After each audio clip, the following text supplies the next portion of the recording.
Assalamualaikum warahmatullahi wabarakatuh. Pada kesempatan kali ini saya akan menjelaskan mengenai materi inflasi. Baik, langsung saja ke pengertian dari inflasi. Jadi inflasi ini adalah kenaikan harga barang dan jasa dalam jumlah dan skala yang besar yang terjadi secara terus-menerus dalam periode tertentu. Salah satu hal yang menandakan terjadinya inflasi adalah meningkatnya peredaran uang kertas akibat penurunan nilai mata uang sehingga berimbas pada kenaikan harga barang dan jasa. Naiknya harga barang dan jasa secara keseluruhan ini membuat biaya hidup kita semakin meningkat.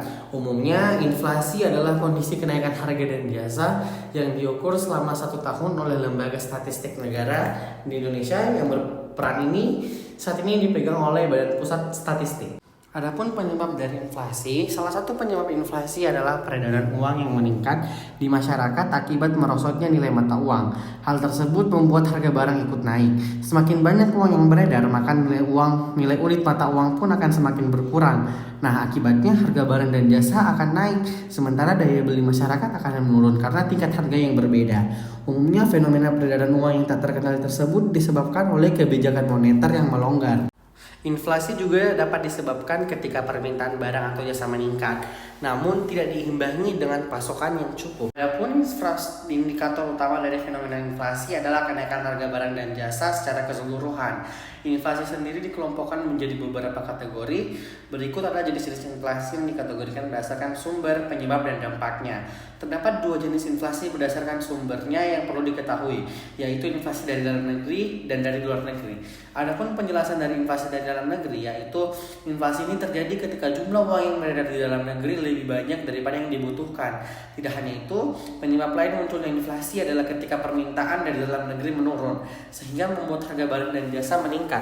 Yang kedua adalah inflasi dari luar negeri, atau kenaikan harga barang-barang impor atau dari luar negeri dapat menyebabkan terjadinya inflasi. Harga barang yang naik di negara asal produksi bisa berdampak pada ketidakstabilan ekonomi di negara lainnya.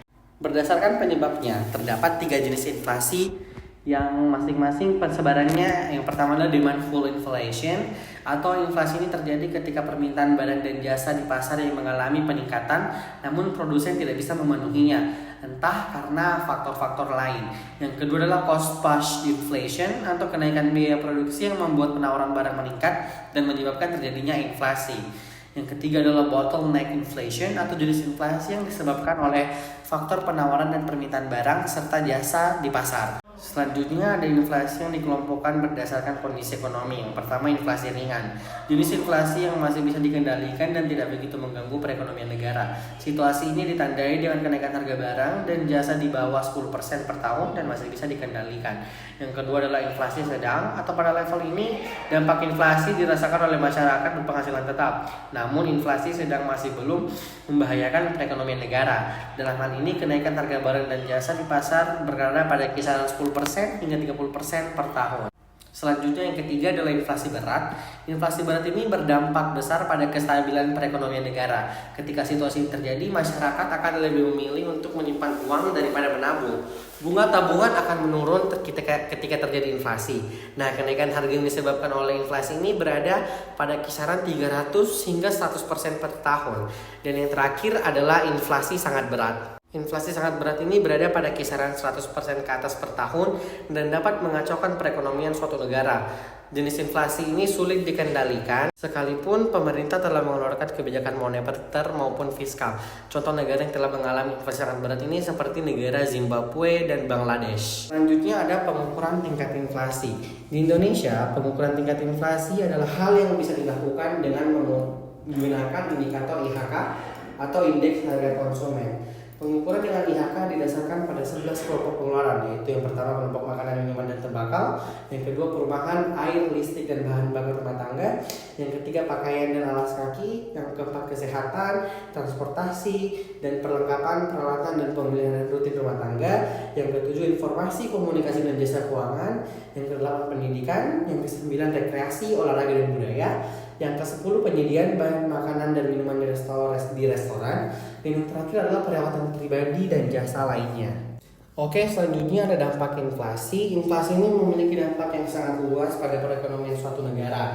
Nah, berikut adalah beberapa dampaknya yang bisa dirasakan secara umum.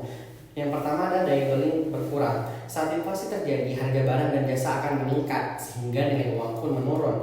Apabila hal ini terus terjadi, maka standar hidup masyarakat pun tentunya akan memburuk. Dan yang kedua adalah nilai uang menurun. Harga barang yang semakin mahal akibat inflasi dapat dirasakan oleh seluruh lapisan masyarakat.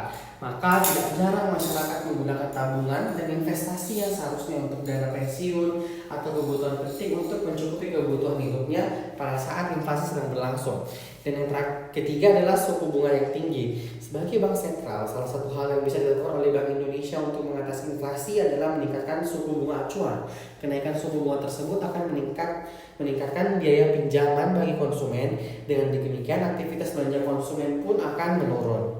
Nah, yang terakhir adalah pertumbuhan ekonomi yang akan terhambat. Nilai uang yang berkurang akan membuat masyarakat dan industri bisnis lebih berhati-hati dalam mengambil keputusan, pengeluaran, serta berinvestasi.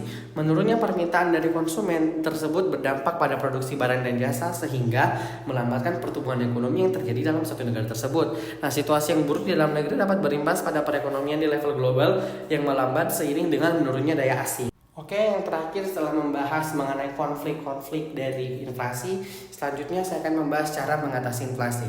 Terdapat dua cara yang bisa dilakukan oleh suatu negara ketika terjadi inflasi, yaitu penetapan kebijakan moneter dan kebijakan fiskal. Kebijakan moneter itu adalah salah satu cara pemerintah mengatasi inflasi dalam menetapkan kebijakan moneter yang ditunjukkan untuk menjaga stabilan moneter. Dalam hal ini, Bank Indonesia akan membatasi jumlah uang yang beredar dan meningkatkan suku bunga uang sehingga dapat menarik masyarakat untuk kembali menyimpan uang di bank. Yang kedua adalah kebijakan fiskal. Cara mengatasi inflasi lainnya adalah dengan menerapkan kebijakan fiskal yang berfungsi untuk mengatur pemasukan dan pengeluaran negara. Adapun beberapa strategi yang termasuk dalam kebijakan fiskal adalah meningkatkan tarif pajak, menambah jumlah barang di pasar, dan menghemat pengeluaran pemerintah negara. Nah, itulah beberapa pembahasan tentang inflasi yang dapat membuat sahabat lebih mempersiapkan diri di tengah ketidakstabilan kondisi ekonomi. Baik, mungkin itu saja pemaparan materi yang bisa saya sampaikan. Apabila ada pertanyaan, bisa dituliskan di kolom komentar. Mohon maaf bila ada kesalahan kata. Wabillahi taufiq wal hidayah. Wassalamualaikum warahmatullahi wabarakatuh.